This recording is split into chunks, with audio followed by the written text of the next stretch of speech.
It was supposed to be the first night of summer vacation, a night filled with the promise of lazy days, warm sun, and freedom. For two recent high school graduates, it was a celebration, a threshold they were about to cross into the rest of their lives. For one of their mothers, it was just another quiet evening at home, maybe filled with thoughts of her daughter's bright future.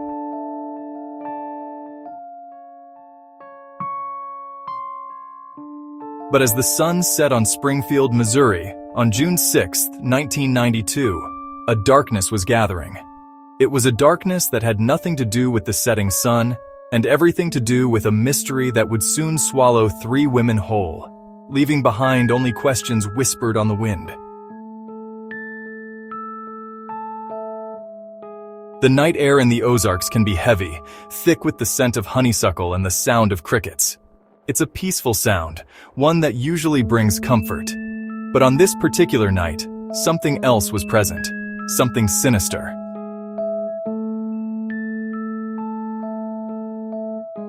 An event was unfolding, silently and unseen, inside a small, unassuming house on a quiet street.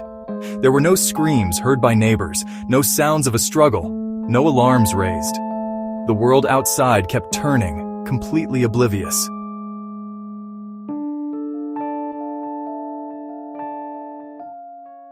The ordinary rhythm of life continued, while inside that house, the lives of three women were irrevocably and terrifyingly altered, their futures erased in an instant.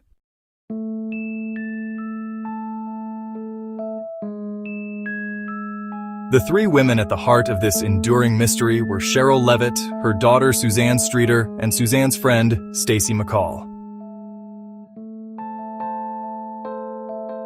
Cheryl, at 47, was a beloved beautician, a single mother known for her meticulous nature and her deep love for her only child. Her home on East Delmar Street was her sanctuary, a place she kept tidy and welcoming. On that night, she was likely winding down, maybe waiting up for her daughter to return home, a familiar ritual for parents everywhere. She had spoken to a friend on the phone around 11:15 p.m., discussing plans to paint a chest of drawers. It was the last known time anyone ever heard her voice.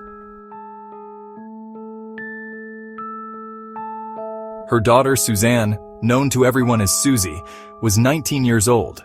She had just graduated from Kickapoo High School the day before, a cap and gown hanging in her closet as proof of her achievement. Susie was vibrant and artistic, a beautiful young woman with her whole life mapped out ahead of her. She had attended a couple of graduation parties with her friend Stacy, celebrating the milestone that marked the end of one chapter and the beginning of another. The plan was simple. After the parties, she and Stacy would head back to Susie's house, a sleepover to cap off a perfect day of celebration. Stacy McCall, at 18, was Susie's close friend and fellow graduate. Described as thoughtful and responsible, Stacy was the kind of person who always called her parents to let them know her plans. Earlier that evening, she had spoken to her mother, Janice, telling her she might just drive home instead of staying at Susie's.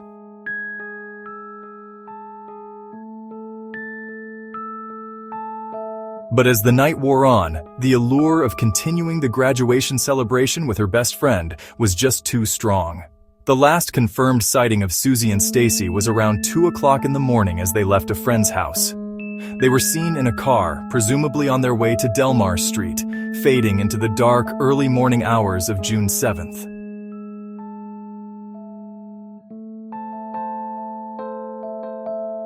They were three distinct individuals, a mother and two young women on the cusp of adulthood, their lives intersecting on a night that should have been unremarkable. Cheryl, the caring mother, Susie, the bright-eyed graduate, and Stacy, the loyal friend. Their separate paths had converged for what was meant to be a simple overnight stay. Instead, they walked together into an enigma.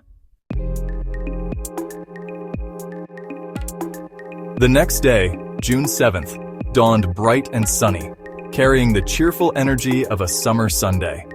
Friends of Susie and Stacy had plans to meet them at a water park, a day of fun to kick off their vacation. But when the girls didn't show up, Their friends grew concerned.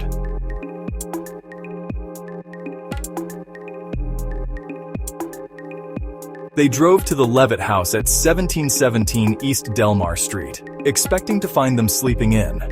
What they found instead was the first hint that something was terribly wrong. The front door was unlocked. This was unusual for Cheryl, who was known for her cautious nature. Peeking inside, the friends saw nothing overtly alarming, but the house was strangely empty and quiet. The scene inside the house was a portrait of interrupted life. Everything appeared almost normal, yet it was laced with an unsettling stillness.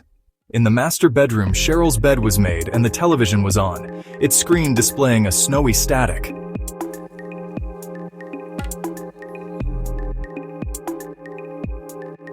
Her book lay open on the nightstand, her reading glasses resting on top, as if she had just set them down.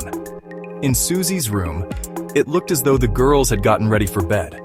Their makeup was on a vanity, and their party dresses from the night before were accounted for. Nothing seemed out of place, yet the absence of the women was a palpable, heavy presence in every room. The most puzzling clues were the ones that suggested the women had been there and had simply vanished mid-routine. All three of their purses, including Cheryl's, Susie's, and Stacy's, were lined up neatly on the living room floor. Inside were their keys, their wallets, and their identification.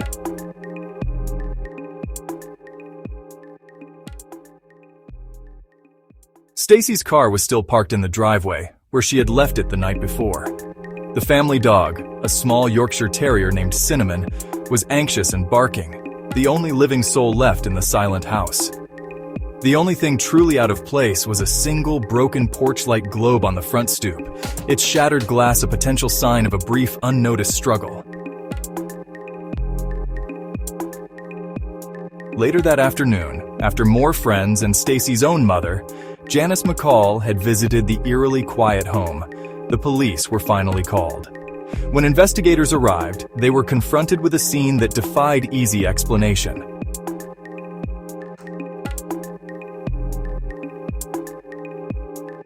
There were no signs of forced entry, save for the broken porch light.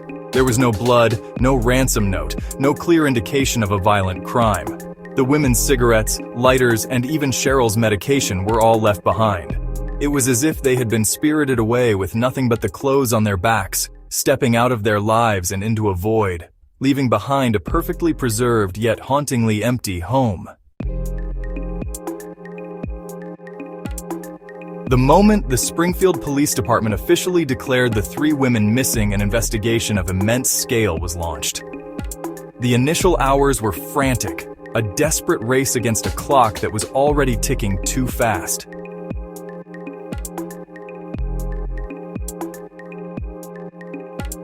Investigators meticulously combed through the house on Delmar Street, searching for any trace of evidence that could point to what happened. They dusted for fingerprints, analyzed the neatly placed purses, and photographed the broken porch light. But the scene offered few answers. The lack of chaos was, in itself, baffling. The families, thrust into a nightmare from which they could not wake, refused to sit by idly. Stacy's parents, Janice and Stu McCall, became relentless advocates, their faces a constant presence in the media. They organized search parties, plastering missing person flyers with the smiling faces of their daughter Susie and Cheryl across the city and beyond. They worked tirelessly alongside law enforcement, chasing down every rumor, every potential sighting, no matter how flimsy. Their grief was a raw, public wound, but they channeled it into a fierce determination to find their daughter and her friends, refusing to let the world forget them. The search expanded outward from Delmar Street, reaching into the sprawling, rugged terrain of the Missouri Ozarks.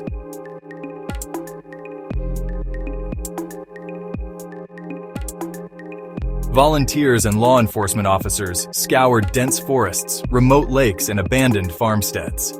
They searched caves and sinkholes, the unique and challenging topography of the region becoming a daunting obstacle.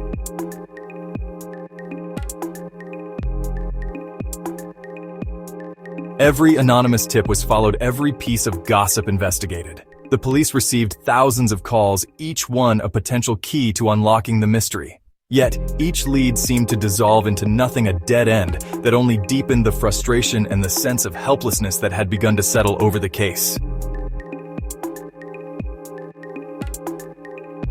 Despite the massive effort, the investigation yielded no significant breakthroughs. No bodies were ever found. No credible witnesses to an abduction ever came forward. The physical evidence from the house was minimal and inconclusive. The only other major clue was an answering machine message that had been mysteriously erased.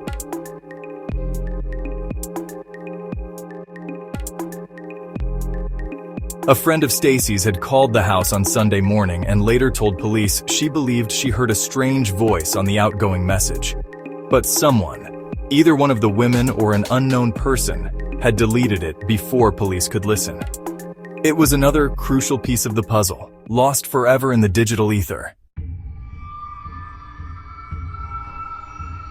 In the vacuum of hard evidence, theories and rumors began to swirl, taking on a life of their own. The community, desperate for an explanation, latched onto any possibility, no matter how dark or far-fetched. One of the earliest and most persistent theories was that the women were abducted by someone they knew, someone who could gain entry to the house without force. Suspicion fell on various individuals in their lives, including ex-boyfriends and acquaintances.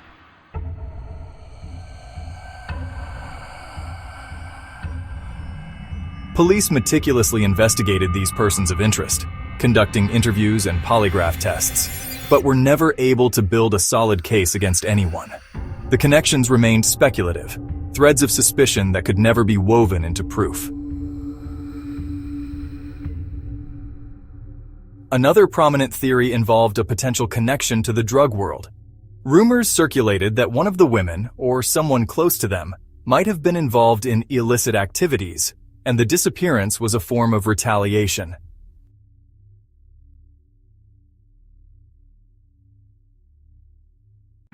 This narrative, though never substantiated with any concrete evidence, provided a possible motive for such a brazen crime. Investigators looked into these claims, exploring potential links to local drug rings, but like so many other paths, this one led nowhere. It was a dark and compelling story, but it remained just that, a story, a whisper on the wind without facts to give it weight or substance. Over the years, more bizarre and chilling leads would surface, only to crumble under scrutiny. One of the most significant tips came from a woman who claimed a man named Robert Craig Cox, a convicted kidnapper, had told her he knew the women were dead and would never be found. Cox, who was in a Texas prison for another crime, claimed he was in Springfield the night they vanished and offered cryptic clues, but he would only reveal the location of the bodies after his mother died.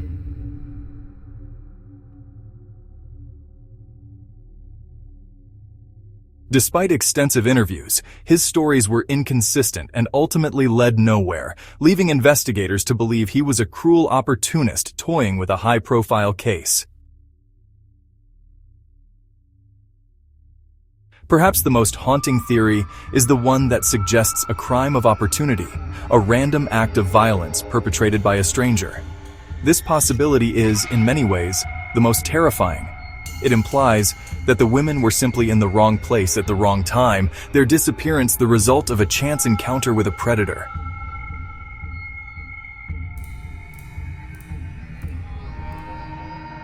This theory could explain the lack of a clear motive and the seemingly random nature of the crime. But it also offers the least hope for a resolution, as a stranger would have no connection to the victims, leaving behind no trail to follow, just a void of unanswered questions and the chilling reality that evil can strike anywhere, at any time, without reason.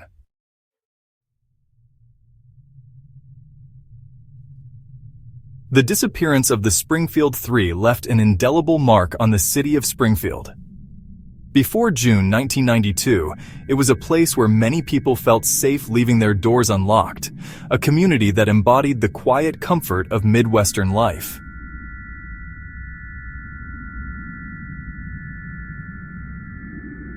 The vanishing of Cheryl, Susie, and Stacy shattered that sense of security forever. The case became a local legend, a cautionary tale whispered from one generation to the next. It changed the way people lived, making them more cautious, more aware of the darkness that could lurk just beneath the surface of their peaceful town. The house on Delmar Street became a landmark of tragedy, a silent monument to a mystery that refused to be solved.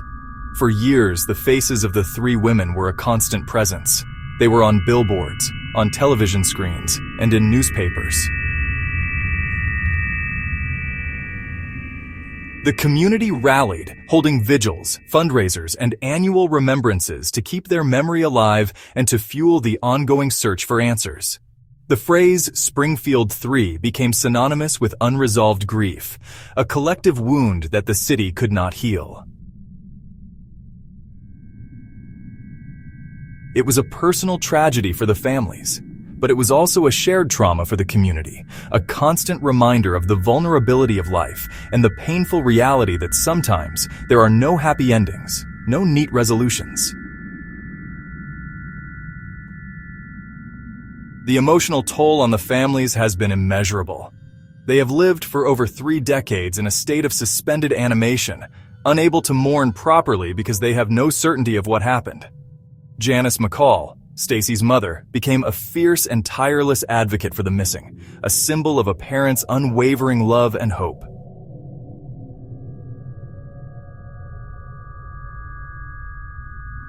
She spent the rest of her life searching for her daughter, following leads and speaking to the media, ensuring that the case never went cold.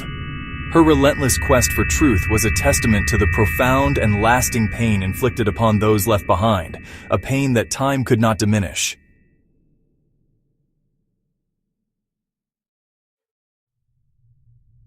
Today, more than 30 years later, the case of the Springfield 3 remains one of America's most haunting unsolved mysteries.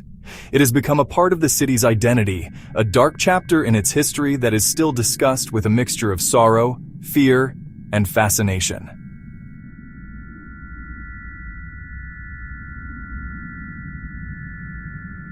For new residents, it is a piece of local lore.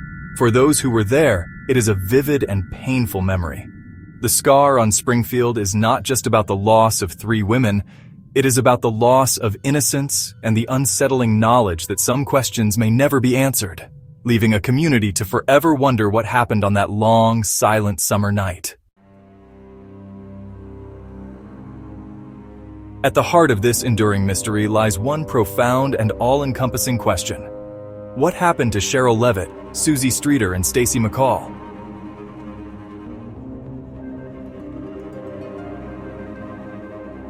This single inquiry fractures into 1,000 smaller, more specific ones, each a haunting echo in the long silence. Did they know their abductor?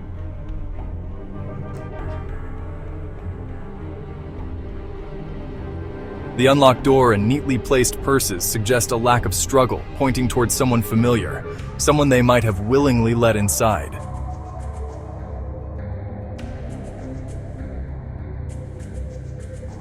Or was this a carefully staged scene, designed by a cunning predator to mislead investigators and create a false sense of security before the ultimate act of violence?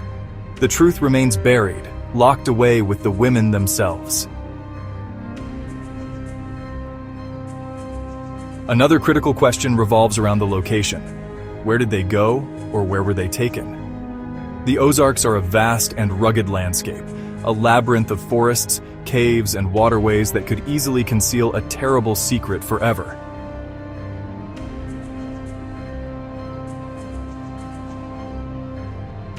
Did their journey end just miles from home, in a shallow grave in the woods, or were they taken far away, across state lines? The absence of any physical remains is one of the most agonizing aspects of the case. Without a body, there is no final crime scene to analyze, no forensic evidence to provide clues, and no resting place for the families to visit. There is only an empty space, a void where 3 lives used to be. Who was responsible? This is the question that has tormented investigators and fueled public speculation for decades. Was it a lone wolf acting on a sudden violent impulse? Or was it a planned abduction carried out by one or more individuals with a specific motive? The theories have ranged from a jealous ex-lover to a serial killer passing through town, from a drug deal gone wrong to a random home invasion.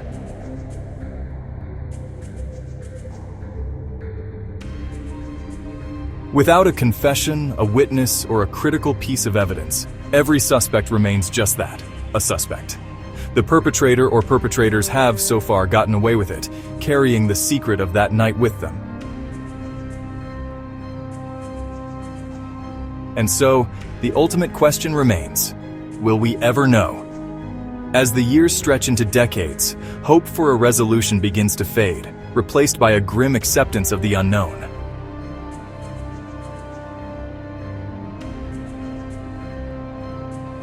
The key players grow older, memories fade, and those who might hold the answers pass away. Yet the case of the Springfield 3 endures, a testament to the human need for closure and the chilling power of an unsolved crime.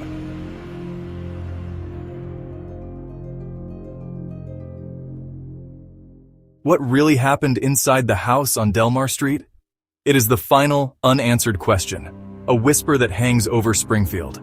A haunting mystery that has become a permanent part of the American consciousness.